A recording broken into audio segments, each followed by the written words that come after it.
Hey guys, it's me Brian. We're back for another video segment. So before we've gone over upper cervical, mid cervical, lower cervical spine, thoracic spine, now we're going to finish up on assessing the movement of lumbar spine. So lumbar spine, we are going to start by assessing flexion, extension, lateral flexion to both sides, and rotation. So for this first movement, I'm going to assess Ryan's flexion. So for this, I'm going to tell Ryan, can you please go down and touch your toes? While he's doing this, I am watching the way that he's moving. Do you have any discomfort with this? No. Good. And can you come back up for me? The second time, I'm going to cue him to go down, but I'm going to have him go down segmentally. So I'm going to say, Ryan, can you tuck your chin in and slowly go down, all the way down, touch your toes. There we go. Ryan, do you have any discomfort with this? No. So now I'm going to apply overpressure. When applying overpressure, I'm going to do it directly over the top part of his back and press down. Do you have any discomfort?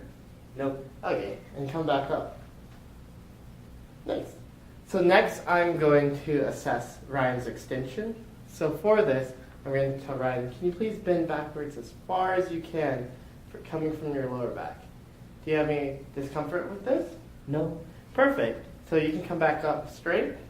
Now we're going to do the motion one more time, but this time I'm going to apply a little bit of overpressure. Ryan, can you do that motion again?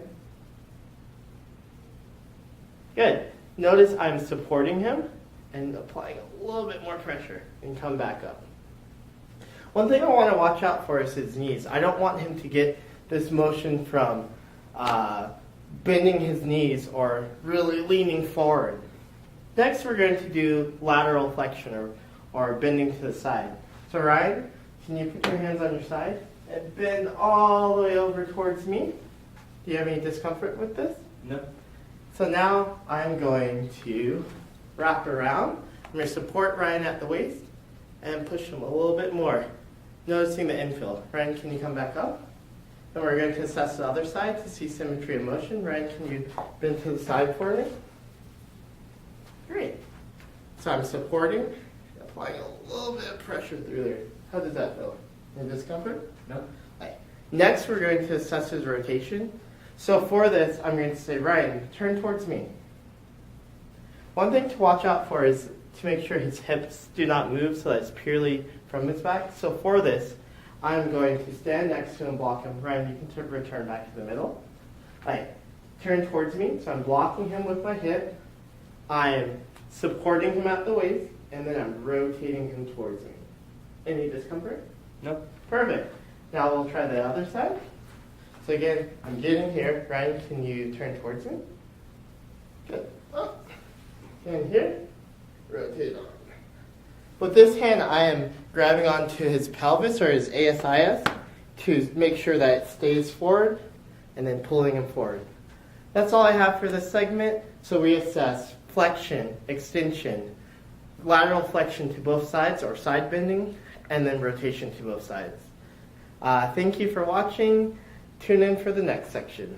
Hi guys, Brian here again. So in this section, we are going to again watch Ryan go down into that forward bend or flexion of the lumbar pelvis. But this time we are looking to see if he does any compensatory strategies. So for this, we're looking for reversal lumbar pelvic rhythm. We're looking for growler's sign, and we're looking for instability catch. So for this, first I'm going to get Ryan to go down. So Ryan, can you go down into flexion? Or can you touch your toes? And can you come back up? So while he's doing this, I am watching his pelvis and his trunk movements.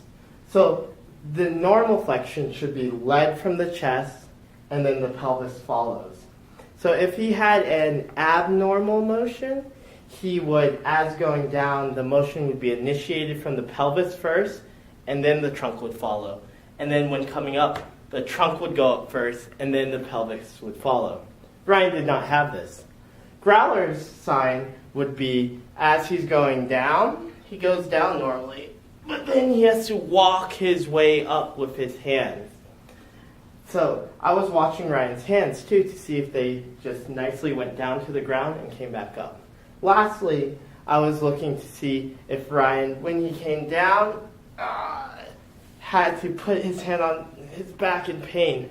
That is another sign of a compensatory method. So when watching a patient go down to flexion, it's important that we watch for multiple signs of compensation. These can be pieces of the puzzle to help us figure out what's going on with the patient. Well, that's all I have for this section. Thank you. Hello, Brian here again. So for this section, we are going to do something called the Gillette test.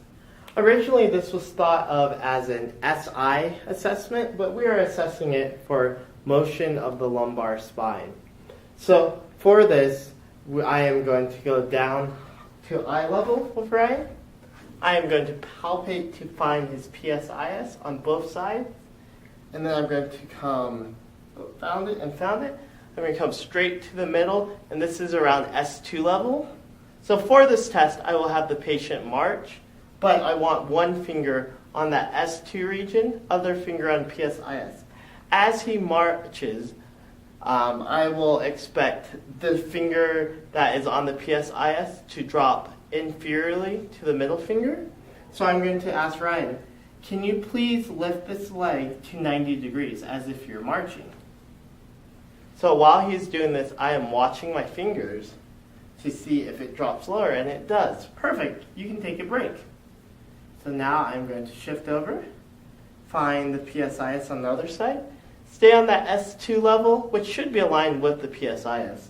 And Ryan, can you lift up this leg for me to 90 degrees? Good. And control back down. Good. You can relax. So during this test, I'm looking to see if the pelvis tilts posteriorly as he lifts his leg. So Ryan had great movement, but another thing to watch for is the speed that the patient does this test. So if they do quick movements down, that means they have some instability, and we should get to the bottom of why they cannot stand on a single leg. Hello, Brian here again. So this section we're going to, again, watch his lumbar spine through movement. So this is called a standing flexion test. So for this test, I am going to, again, go down, palpate to find his PSIS. So if you have trouble finding the PSIS, find the iliac crest, come medially, and then inferiorly until you find it. So if you go down too low, or you could start low and then work your way up into it. So I have located them both. So for this test, I'm going to tell Ryan to do that forward bend or the flexion as before. Can you please do that for me? And this time, I'm watching my thumbs, and can you return back? To see how my thumbs move during this flexion. So it is expected that as Ryan bends down forward, my thumbs should move up anteriorly or go forward with it, symmetrically. So that's all I have for this section. Thank you for watching. Landmarks I'm using for this is Ryan's T12. So for this, I'm going to find the 12th rib and come in, and his S2. So I'll find his PSIS, and I'll work my way in to find S2. So for this, I'm going to put my 2 inclinometers on him. Oop, oop. And the first skill we'll do is lateral flexion. So can you bend to the right side for me, Ryan? Perfect. And can you go back to the front? And then again. Perfect. Next, we're going to do flexion and extension. So for this, I'm going to place both of the goniometers facing up. Show you this way, since I'm standing here. Can you bend forward for me? Perfect. And then can you come back up? And then can you, I'm going to shift the handhold. Can you bend backwards for me? So when patients go into extension, you can shift over the incline. Thank you. You can return back. Perfect. So when patients go into extension, you can shift the goniometer staggered so that they don't run into each other. So now I will take the two numbers that I got, I'll subtract them from each other to get the true range of motion from the lumbar vertebrae during flexion, extension, and lateral flexion.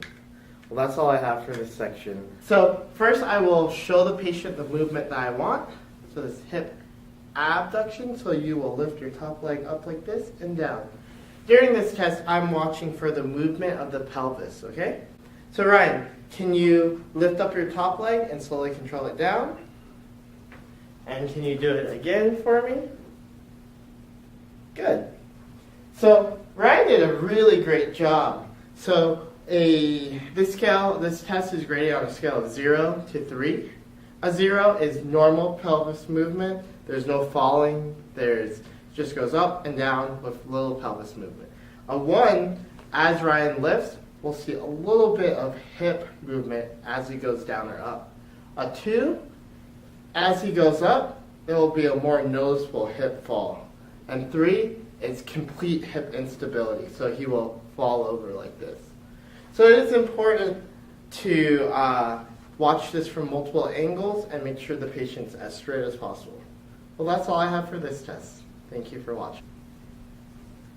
Hi guys, Brian here again. So for this next section, we are going to check out the passive spring test of the lumbar spine. So if you remember back to the thoracic region, we assessed this for all 12 of his thoracic spine. So this time we're going to do his 5 lumbar spine.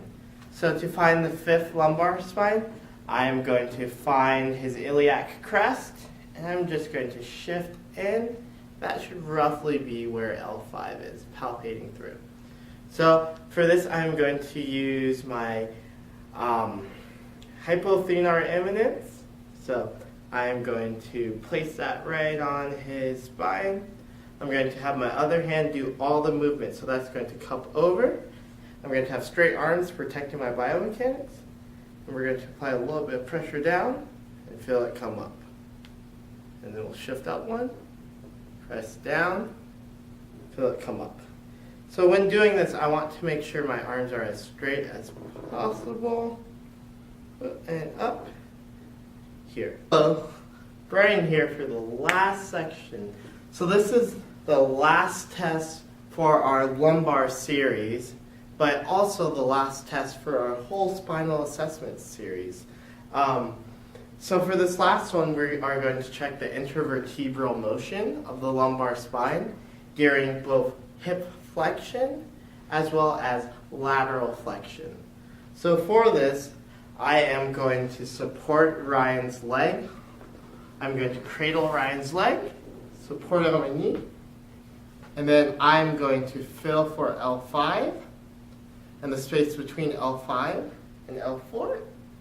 And then I am going to bring Ryan's leg into hip flexion, feeling for the gapping in between my fingers. And then I'm going to move up a vertebrae, feeling for that gapping.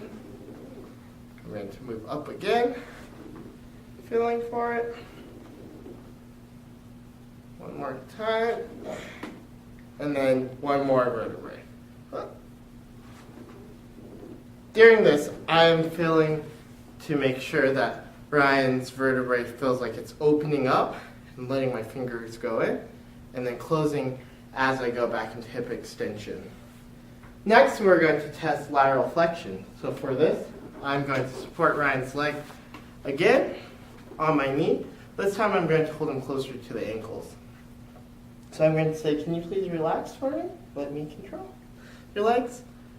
I'm going to feel again for the space between L5 and L4.